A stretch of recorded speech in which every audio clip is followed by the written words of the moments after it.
Officer Derek Sullivan's boots crunched on the pristine sidewalk of Brookhaven's whitest enclave. He spotted the black man in an expensive suit and his face twisted with disgust. "What the fuck you think you're doing here, boy?" Sullivan's voice cut through the morning silence like a whip. The man turned. "Officer, Shut your mouth!" Sullivan grabbed the man's wrist, twisting it to examine his watch. "Is this Rolex stolen? Are you breaking into these houses?" He shoved the man backward. "Turn around, hands behind your back. Now!" "Officer, please!" Sullivan slammed him against a luxury car, the metallic thud echoing down the street. "I said turn around, you piece of shit! You don't belong here!" The man's expensive suit wrinkled against the hood. His calm voice barely contained rage. "I live in this house!" Sullivan laughed cruelly. "Sure you do, and I'm Barack fucking Obama." Have you ever witnessed such raw, humiliating hatred directed at someone simply for existing? 9:47 a.m. 13 minutes until the call. Terrence Washington felt the cold metal of his BMW's hood against his chest. 23 years of federal service, and he was being treated like a common criminal on his own property. ID. Now. Sullivan's breath reeked of stale coffee and contempt. Terrence slowly reached for his wallet, movements deliberate. Any sudden gesture could escalate this beyond repair. His fingers found the leather billfold, Italian crafted, a gift from his wife Keisha after his last promotion. Sullivan snatched it, flipping through contents like he was searching for contraband. "Terrence Washington," he read mockingly. "What kind of made-up name is that?" "It's my name, officer." "Bullshit." Sullivan held up the Federal Credit Union Platinum card, studying it with suspicion. "Where'd you steal this from? This is government-issued." Across the street, Mrs. Carter's live stream was gaining traction. Notification sounds pinged from her phone as the viewer count climbed. She whispered into the camera, "This is absolutely disgusting. He lives here. I've seen him every morning for 3 years." The comments section exploded. "Call the FBI. This is 2025, not 1955. Sue them for everything." But darker voices emerged from anonymous accounts. "He looks suspicious to me. Probably casing the neighborhood. These people don't belong here." Sullivan's radio crackled. "Unit 47 requesting backup on Maple Drive." "Copy that, 47. Unit 23 en route." Terrence's phone buzzed. The caller ID read, "Director Jensen, FBI." He declined the call, checking his Omega Seamaster. The Federal Credit Union card wasn't the only thing Sullivan had missed. The small eagle insignia on his lapel, barely visible unless you knew what to look for, caught the morning sunlight. "You got a permit for this neighborhood, boy?" Sullivan shoved the wallet back at him. "Rich folks around here pay good money to keep your kind out." "Officer Sullivan." Terrence read the nameplate with deliberate clarity. "I'm going to ask you to step back." "You'll ask me?" Sullivan's hand moved to his taser. "You're giving me orders now?" The sound of another patrol car approaching made Terrence's jaw tighten. This was escalating exactly as his civil rights training had predicted it would. Multiple officers, residential setting, no immediate witnesses except social media. Officer Janet Mills stepped out of the second cruiser, immediately sizing up the scene. Sullivan waved her over with obvious relief. "Got a suspicious individual here, Mills. Claims he lives in the Morrison house." Mills looked at the imposing colonial behind them, easily worth $2 million, then back at Terrence. Her expression said everything. "Do you have any documentation proving residence?" Mills asked, her tone more professional but equally skeptical. Terrence reached slowly into his jacket pocket. Both officers tensed, hands moving toward weapons. He produced a set of keys, the BMW's distinctive fob prominent among them. "House keys, car keys, mailbox key." Sullivan grabbed them, examining each one. "Could have made copies. Could have stolen the car." Mrs. Carter's voice carried across the street. "Officers! He's lived here for 3 years. His name is on the mailbox." Ma'am, please step back from the situation, Mills called out. We're conducting an investigation. Investigation into what? Mrs. Carter shot back, still filming. A man standing in his own driveway? 9:52 a.m., 8 minutes remaining. Terrence's phone buzzed again. Same caller, same decline. But this time, he allowed himself the faintest smile. Sullivan was too focused on the keys to notice. What's funny, boy? Sullivan's voice was getting louder, more aggressive. You think this is some kind of joke? No, officer. I think this is exactly what I expected. The comment hit Sullivan wrong. Expected? Are you saying you planned this? More neighbors were emerging. The Hendersons from next door, drawn by the commotion. Mrs. Patterson walked her poodle, stopping to stare. The Wilson twins on their morning jog, slowing to watch. Some looked concerned. Others looked satisfied, like they'd been waiting for exactly this moment. Karen Mitchell appeared from her corner house, her HOA coordinator badge prominent on her jogging outfit. She'd been the one person who'd never welcomed Terrence to the neighborhood. Officers, Karen approached with obvious authority. We've had several break-ins lately, better safe than sorry. Mills nodded appreciatively. See? The community is concerned about security. I've lived here since 2022, Terrence said quietly. I've never met with any HOA coordinator. Because you're not supposed to be here, Karen replied coldly. This neighborhood has standards. The live stream was viral now. 2,847 viewers and climbing. Local news outlets were picking up the feed. Dana Williams from Channel 7 was already en route. Mrs. Carter had sent her the link directly. Hashtags began trending. #Brookhaven. Racial profiling, #Justice for Terrence, /Blacktails, stories. But Terrence wasn't watching social media. He was watching his Omega, counting down. The small encrypted message indicator blinked once, twice. His federal contact was getting impatient. You know what? Sullivan stepped closer, invading personal space. I think we need to take a ride downtown. Let the detectives sort this out. On what charge? Trespassing, public disturbance, failure to comply with lawful orders. Terrence looked directly into Sullivan's eyes. Officer, I strongly recommend you wait. Wait for what, smart guy? You'll see. 9:56 a.m., 4 minutes remaining. The handcuffs clicked into place. The steel handcuffs bit into Terrence's wrists as Sullivan forced him against the patrol car.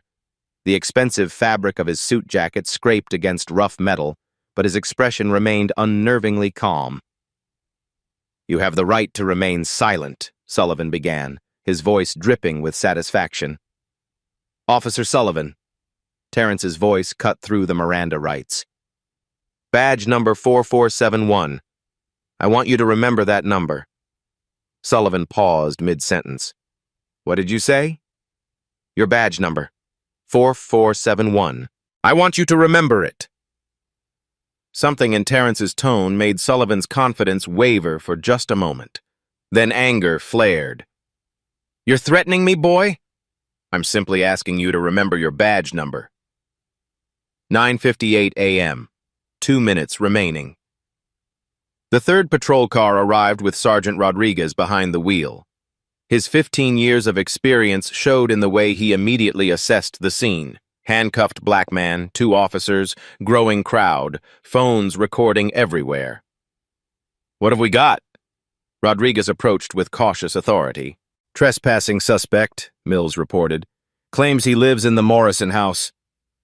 Rodriguez looked at the imposing colonial, then at Terrence's obviously expensive attire.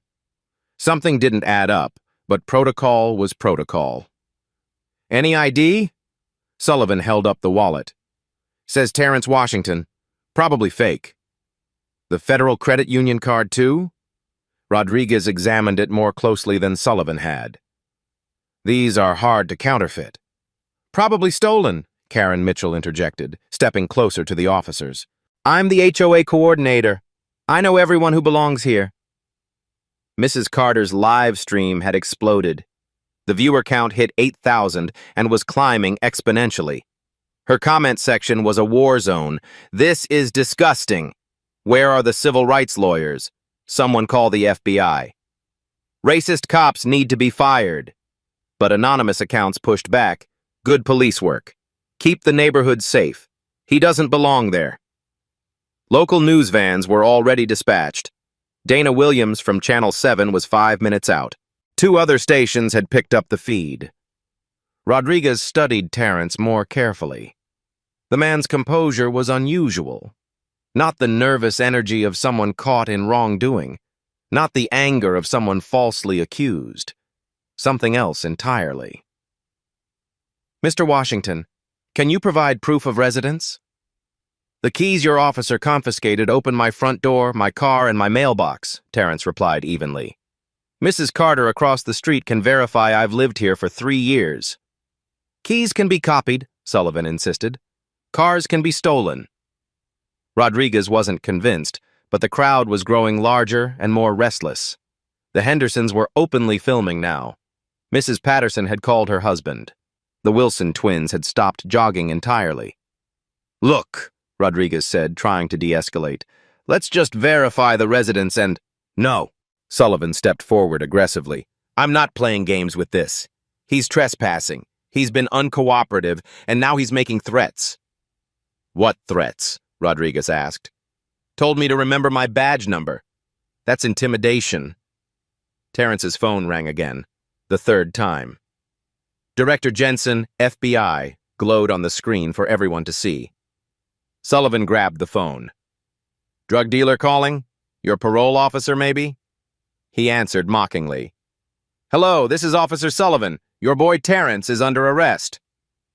The voice on the other end was sharp, authoritative. "Excuse me? I said your buddy's under arrest. You want to post bail? Call the station." "Officer, this is FBI Director Jensen.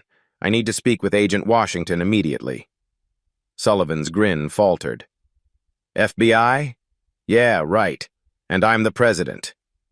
Rodriguez stepped closer, alarm bells going off. "Sullivan, hang up the phone." But Sullivan was committed now. "Listen here, whoever you are, this is a police matter. Your friend is going downtown. Agent Washington is a federal officer. I'm ordering you to release him immediately."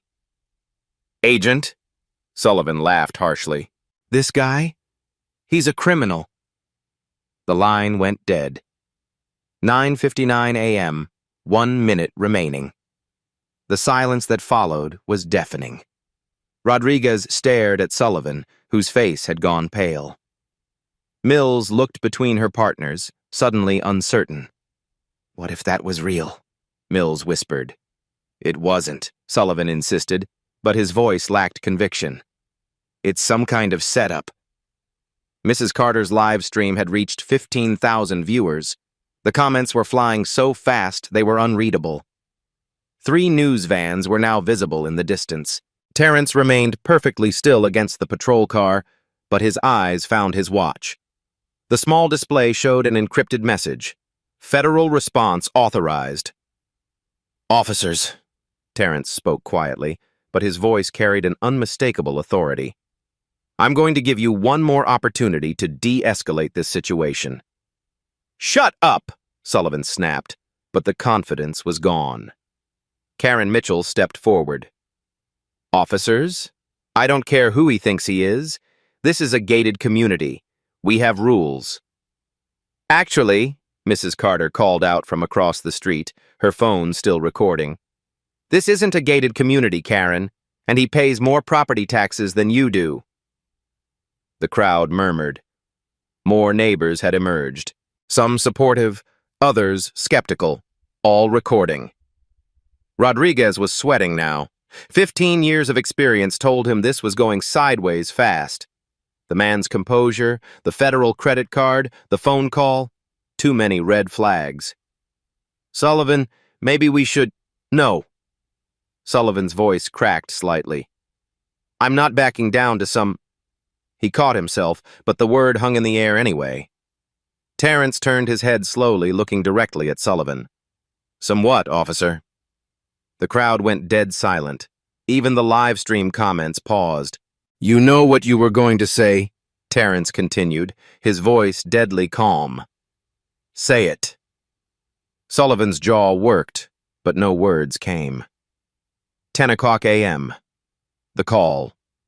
Terrence's phone rang for the fourth time. This time he looked directly at Sullivan. "I think you should answer that." Rodriguez reached for the phone, but Sullivan snatched it away. "No, I'm handling this," he answered with forced bravado. "Sullivan here." "Officer Sullivan, this is FBI Director Jensen. I'm ordering you to release Agent Washington immediately." "I don't care who you think you are. Badge number 4471. Officer Derek Sullivan, Brookhaven Police Department. 12 years of service. 17 complaints filed against you in the past 2 years, 89% involving people of color." Sullivan's face went white. Rodriguez stepped closer, trying to hear. "You have exactly 60 seconds to remove those handcuffs, or I'm dispatching federal agents to your location." The line went dead again. Sullivan stared at the phone, his hand trembling slightly. "Federal agents?" Mills whispered.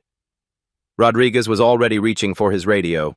"Dispatch, this is Unit 12. I need to speak with Chief Morrison immediately." But it was too late. In the distance, black SUVs were already visible, moving fast toward Maple Drive. Terrence finally smiled. The black SUVs moved through Brookhaven like sharks cutting through still water. 3 vehicles, tinted windows, federal plates. They stopped in perfect formation at the end of Maple Drive. Sullivan stared at them, his mouth dry. Those can't be federal agents," Rodriguez finished grimly. His radio crackled with dispatcher confusion. Chief Morrison was en route, but these SUVs had arrived first. Terrence remained motionless against the patrol car, handcuffs still tight around his wrists, but his demeanor had shifted. The quiet composure was now something else, the stillness of a predator who knows the trap is about to spring. "Officer Sullivan," Terrence spoke without turning around, "I'd like you to look at my lapel pin again." Sullivan's eyes dropped to the small eagle insignia he'd ignored earlier. The morning light caught the detailed metalwork, not costume jewelry, but government-issued sterling silver. "What is that?"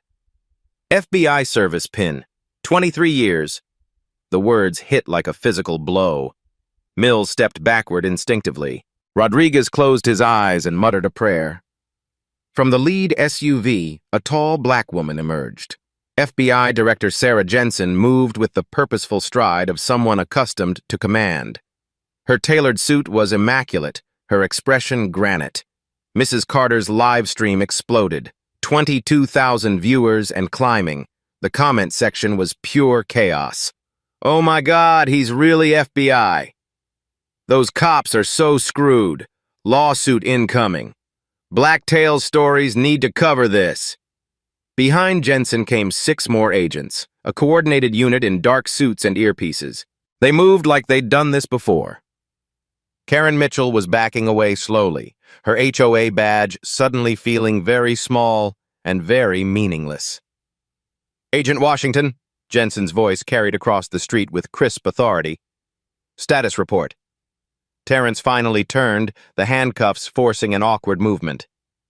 "Currently detained by Officer Sullivan, badge number 4471 on suspicion of trespassing." "Trespassing on your own property?" "Apparently." Jensen's gaze swept over Sullivan, Mills, and Rodriguez like a blade. "Officer Sullivan, I believe we spoke on the phone." Sullivan's voice came out as a croak. "You're really FBI?" "Director Jensen, Federal Bureau of Investigation." She produced her credentials with practiced efficiency. "Agent Washington is my assistant director for the Civil Rights Division." The words hit the crowd like a thunderclap. Assistant director? Civil Rights Division? Rodriguez was frantically trying to process the magnitude of the mistake. "Ma'am, we were responding to a call about suspicious activity." "Suspicious activity?"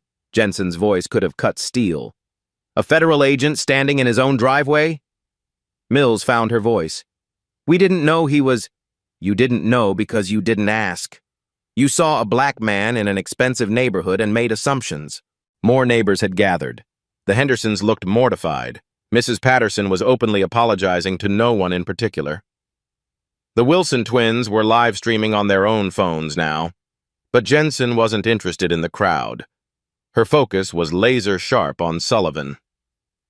Officer Sullivan, how many complaints have been filed against you in the past 24 months? I don't know the exact... 17 complaints. 89% involving people of color. Would you like me to read them aloud? Sullivan's face had gone gray. That's not relevant to... Officer Derek Sullivan, badge 4471, April 2023, excessive force complaint dismissed. June 2023, racial profiling allegation, sustained. August 2023, inappropriate language, verbal warning. September 2023, stop! Rodriguez stepped forward. Director Jensen, I apologize for this situation. We'll release Agent Washington immediately. But Jensen held up a hand. I'm not finished. October 2023, unlawful detention, settled out of court. November 2023. Please, Sullivan whispered. December 2023, harassment complaint, dismissed on technicality. January 2024. Why are you doing this? Sullivan's voice cracked. Jensen stepped closer. Because Agent Washington has been investigating systematic bias in law enforcement for the past 18 months. This interaction is being documented as part of a federal civil rights case study. The silence was deafening. Mrs. Carter's phone nearly slipped from her hands. She was recording a federal investigation. Case study? Mills managed. Operation Mirror, Jensen continued. Agent Washington has been documenting bias patterns across 47 police departments nationwide. Brookhaven PD was selected based on complaint ratios and demographic data. Terrence spoke quietly. I moved to this neighborhood specifically to test response patterns. Expensive area, predominantly white, history of suspicious person calls. Sullivan stared at him in horror. You set this up?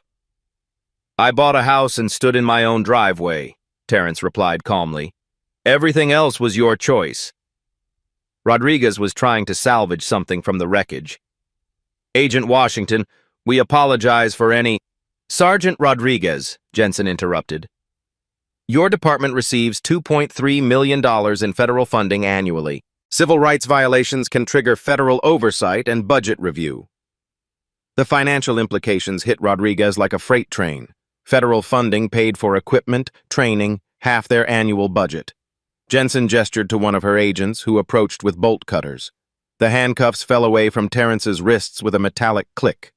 He rubbed the circulation back into his hands, straightening his suit jacket.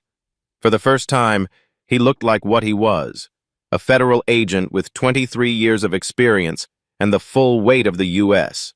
government behind him. Officer Sullivan, Terrence's voice carried new authority. Do you remember what I told you about remembering your badge number? Sullivan nodded mutely. This incident is now a federal record. Badge 4471, Officer Derek Sullivan. Unlawful detention of a federal agent, civil rights violation, abuse of authority. The live stream had reached 45,000 viewers. News helicopters were visible in the distance. This wasn't just a neighborhood incident anymore. It was national news. Dana Williams from Channel 7 arrived with her crew, but she was too late for the main event. She began setting up for aftermath interviews. Karen Mitchell tried to slip away unnoticed, but Jensen's voice stopped her. Ms. Mitchell, HOA coordinator, you stated that Agent Washington didn't belong in this neighborhood. Karen froze. I was mistaken. You were discriminatory. This interaction is also part of the federal record. More agents were arriving. A mobile command unit pulled up. This was becoming a full federal response. Rodriguez keyed his radio. "All units stand down. Federal operation in progress." But Chief Morrison was already pulling up in his unmarked vehicle, and his face was the color of old concrete. Jensen turned to address the growing crowd and cameras. "Ladies and gentlemen, what you've witnessed today is systematic bias in action. Officer Sullivan made assumptions based solely on race and perceived social status." She gestured toward Terrence. "Agent Washington purchased this home in 2022. He pays $47,000 annually in property taxes. He has lived here without incident for 3 years." The crowd murmured. $47,000 in property taxes meant a house worth well over $2 million. "Today's incident will be analyzed as part of a comprehensive study on bias in law enforcement. The data will be presented to Congress next month." Sullivan was sitting in his patrol car now, head in his hands. The magnitude of his career destruction was becoming clear. Mills looked like she wanted to disappear entirely. Rodriguez was calculating how many ways this could destroy the department. But Terrence was checking his watch again. The encrypted message display showed, "Phase 2 authorized." Jensen caught his eye and nodded slightly. "However," Jensen continued, "this incident represents just the beginning of our investigation into Brookhaven Police Department." She paused for effect, letting the words sink in. "We'll be conducting a comprehensive review of all arrests, complaints, and interactions involving people of color over the past 5 years." Rodriguez felt his knees go weak. "Additionally, Agent Washington will be working directly with your department to implement bias training and oversight protocols." Sullivan looked up from his hands. "He's going to be working with us?" Jensen smiled, but it wasn't warm. "Agent Washington will be your new consulting supervisor for civil rights compliance. You'll be seeing quite a lot of each other." The irony was perfect. The man Sullivan had humiliated and arrested would now be overseeing his professional conduct. Mrs. Carter was still filming, tears of satisfaction streaming down her face. The comment section was exploding with celebration and outrage in equal measure. Chief Morrison finally reached the scene, took one look at the federal agents, the cameras, and Sullivan's defeated posture, and understood that his department's reputation had just been shattered on live television. But Jensen wasn't finished. "There's one more thing," she announced to the crowd and cameras. "This entire operation was conducted with full departmental cooperation." Everyone stared at her. Brookhaven Police Department volunteered to participate in this study. Chief Morrison signed the agreement last month. The final twist hit like a bomb. Rodriguez stared at his chief in shock and betrayal. Morrison nodded grimly. The department agreed to federal oversight in exchange for avoiding a broader Justice Department investigation. Sullivan's world collapsed entirely. His own department had set him up. Terrence stepped forward, addressing the cameras directly. "Real-life stories like this happen every day across America. Black tales, stories that never get recorded, never get witnessed, never get justice." His voice carried the weight of 23 years in law enforcement and a lifetime of being judged by his skin color. But today, the system worked. Not perfectly, not quickly, but it worked. He looked directly at Sullivan. "Officer Sullivan, you have a choice now. You can learn from this, or you can repeat it, but you'll never do it without consequences again." Chief Morrison approached the Federal Command Center like a man walking to his own execution. His 28 years of service, his pension, his reputation, everything hung in the balance of the next conversation. Director Jensen didn't look up from her tablet as he approached. "Chief Morrison, thank you for your cooperation in Operation Mirror." "Director Jensen," Morrison's voice was carefully controlled. "I wasn't expecting such a comprehensive response. Agent Washington's detention triggered our emergency protocols." Jensen's fingers moved across the tablet screen. "Shall we review the data?" The mobile command unit had become an impromptu courtroom. Federal agents worked on laptops, processing real-time analysis. Mrs. Carter's live stream continued from across the street, 68,000 viewers now watching federal agents dismantle a police department's credibility in real time. The comment section was brutal. Brookhaven PD getting exposed. This is what justice looks like. Black Tails stories need to cover this daily. FBI coming for racist cops everywhere. Operation Mirror has been documenting bias patterns for 18 months, Jensen began. Brookhaven PD scored in the 97th percentile for racial disparities in arrests. Morrison's jaw tightened. Those statistics can be misleading. 97%. Jensen's voice cut through his protest. Meaning only 3% of departments nationwide show worse bias patterns than yours. She turned the tablet toward him. Charts and graphs filled the screen. Arrest rates by demographics, complaint ratios, use of force statistics. The data painted a devastating picture. Officer Sullivan represents a pattern, not an anomaly. Agent Washington documented 12 similar incidents across your department in the past 6 months. Rodriguez overhead, still reeling from the revelation that his own department had set them up. 12 incidents? Officer Mills, Jensen continued, consulting her files. 7 discrimination complaints in 18 months. Officer Torres, 9 complaints. Officer Kim, 4 complaints.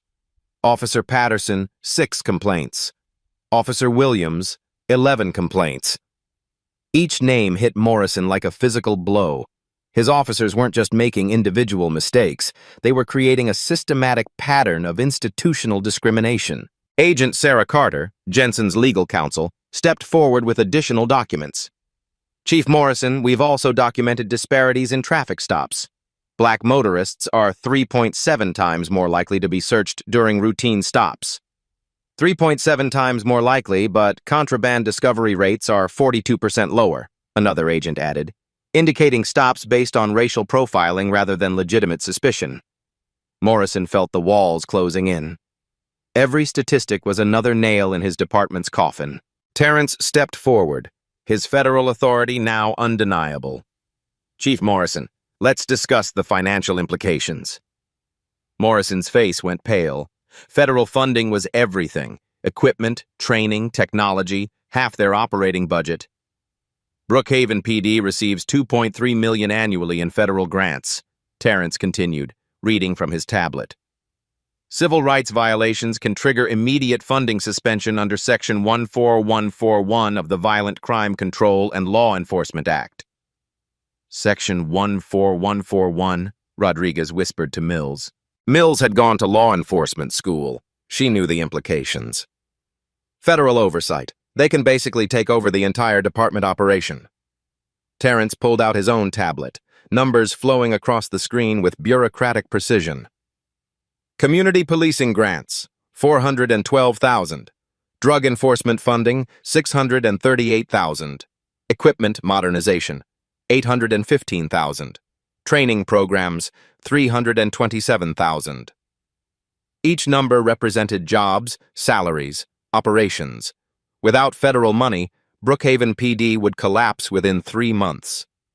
Additionally, Jensen added, civil liability exposure from today's incident alone could reach 7 figures.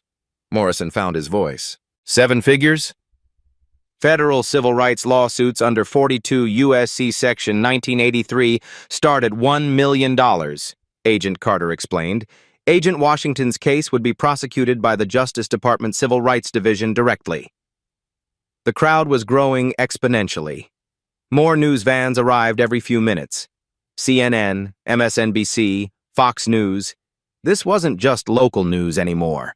The hashtag Brookhaven FBI was trending nationally across all social media platforms. Dana Williams was interviewing neighbors live on Channel 7. Carter had become an instant celebrity, her live stream being rebroadcast on major networks nationwide.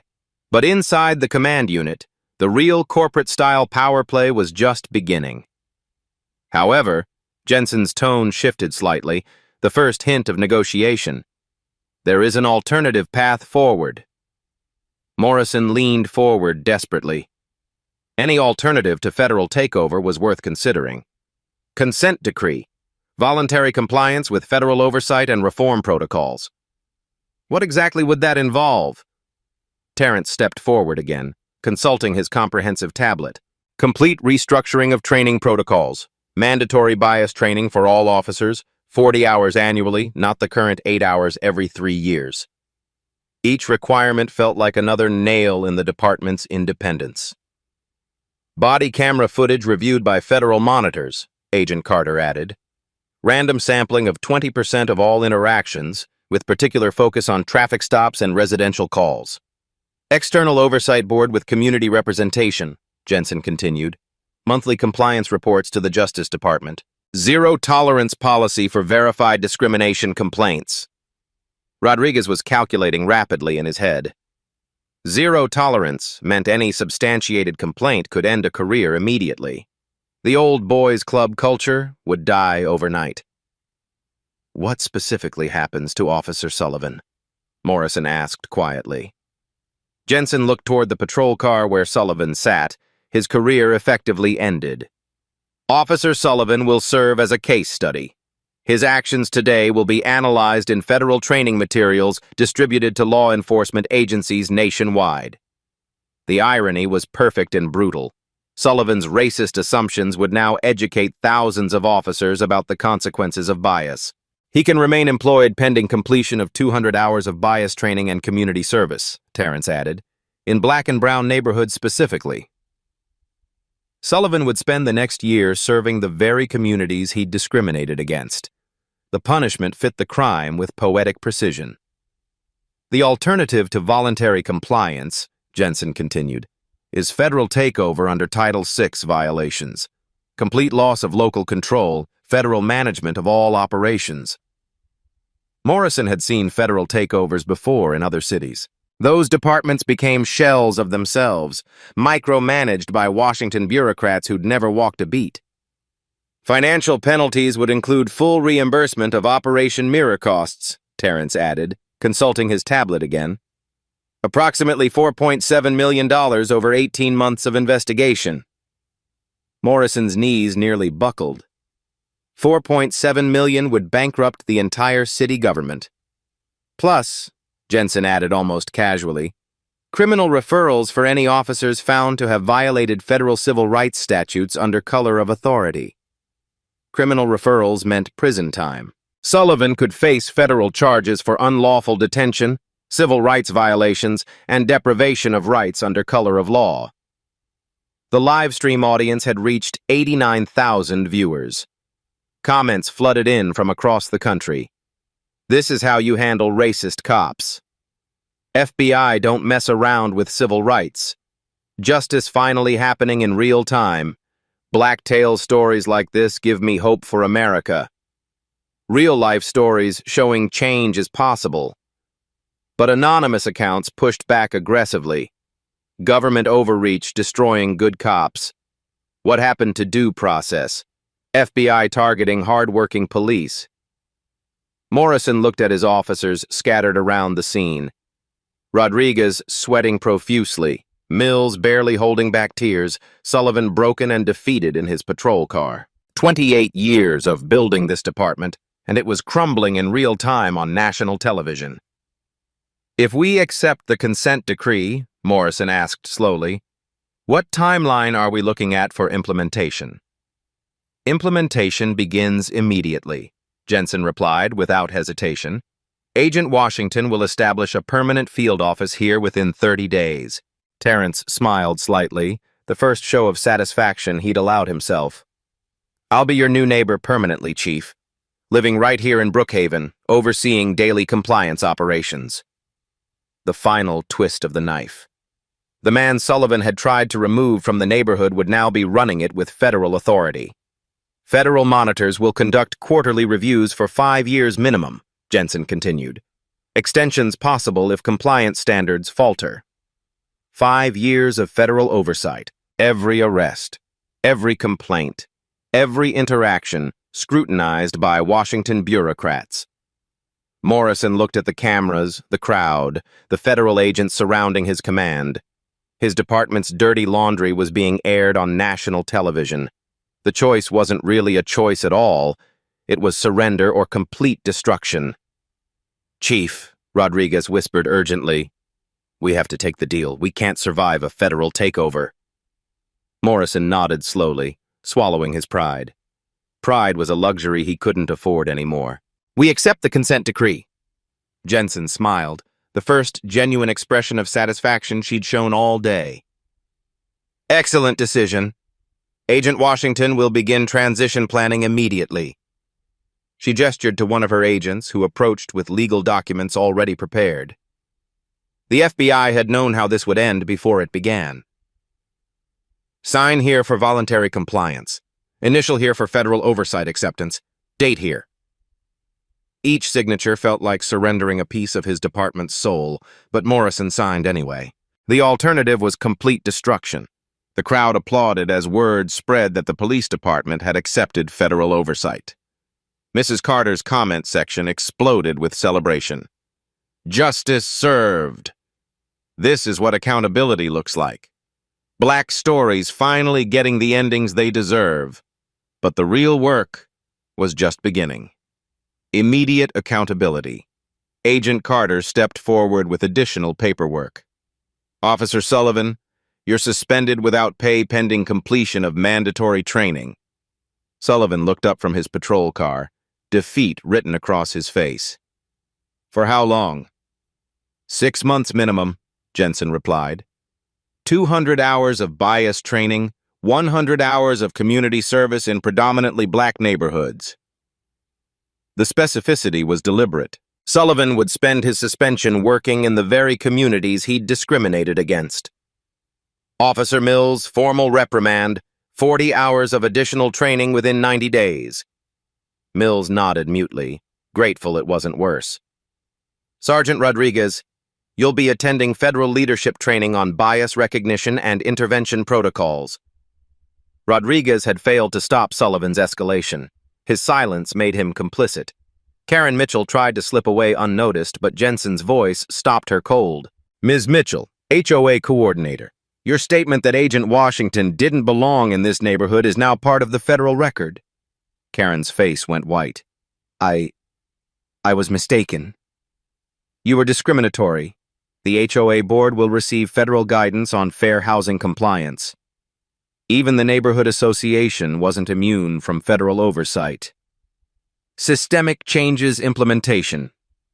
Terrence pulled out his tablet, reading from prepared reform protocols. Brookhaven PD will implement the Washington model for bias-free policing. The Washington model, named after him, would become the template for departments nationwide. All officers will complete 40-hour bias training annually, not the previous 8 hours every 3 years. Morrison winced. 40 hours meant taking officers off the street for a full work week every year. Body cameras will auto-upload to federal servers, random sampling of 20% of all interactions, with AI analysis for bias indicators. Technology would be their supervisor now.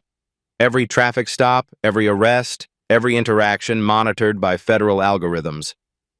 External Oversight Board established with 7 community representatives, monthly public meetings, quarterly compliance reviews.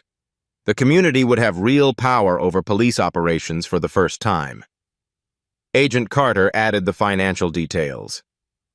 Federal funding restored contingent on monthly compliance reports. First violation triggers immediate review. The carrot and stick approach. Comply or lose everything. Legal and financial ramifications. Civil liability insurance increased to $5 million annually, Jensen continued.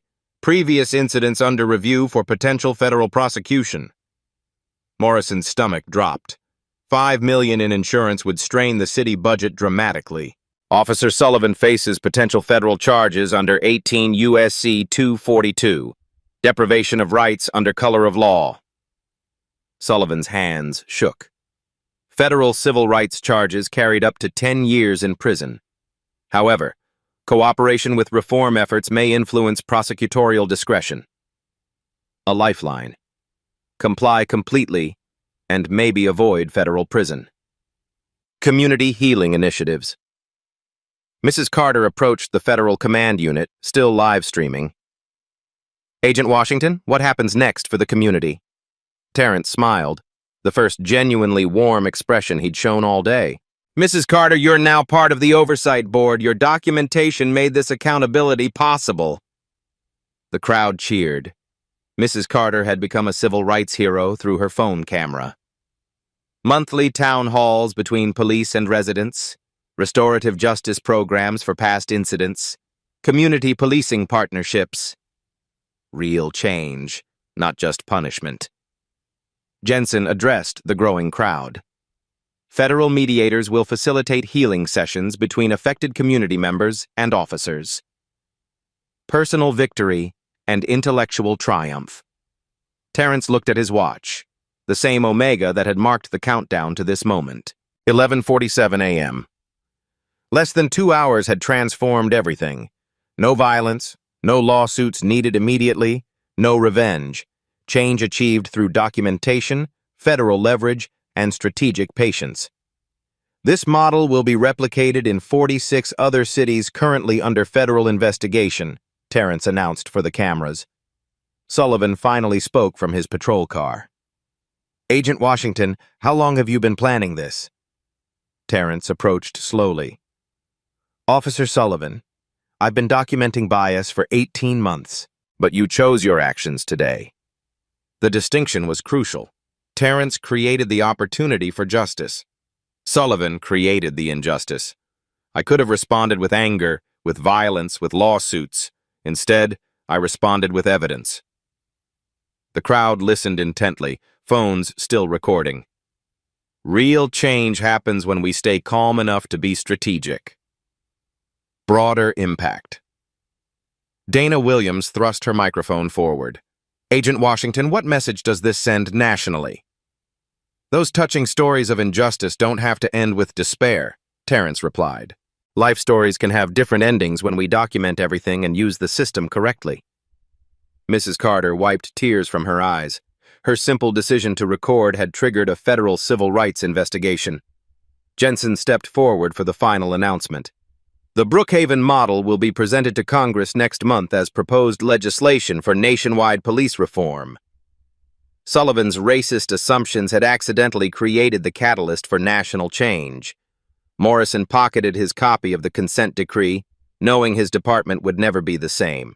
But watching Terrence shake hands with community leaders, Morrison realized that transformation might not be such a terrible thing. The black tales that happened every day in America finally had an example of systematic justice.